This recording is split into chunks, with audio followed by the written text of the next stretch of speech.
The legislative session ended this afternoon, and the state's chief financial officer says there were many victories for Floridians. CFO Jimmy Patronis stopped by our studios earlier tonight to talk about the passage of some of his priorities, especially when it comes to fighting for consumers during the pandemic. Everything that we really wanted to take prominence in the state this past year, we were successful with. The biggest one was COVID-19 liability protections.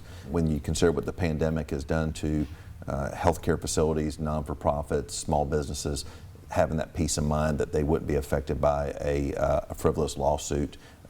People are already getting kicked while they were down with tighter margins, and this was a way to give them some breathing room and get open back up. Was this for businesses and healthcare workers? Yeah, businesses, healthcare workers, non-for-profits, churches.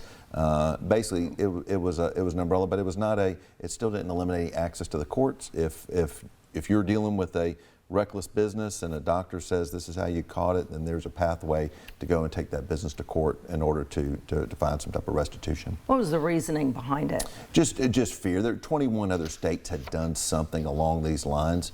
Some states had legislative sessions that met earlier than us, so this was just Florida's response back to it. We started working on this issue back in May of 2020. We knew something was going to be, a concern because businesses were, am I doing enough? Is my social distancing, is my masks, are my sanitation procedures, are those enough to protect me from a lawsuit? So this is why we said if you're following CDC guidelines, following Department of Health guidelines, you're doing things right by the orders of the law, then we're going to give you some cover.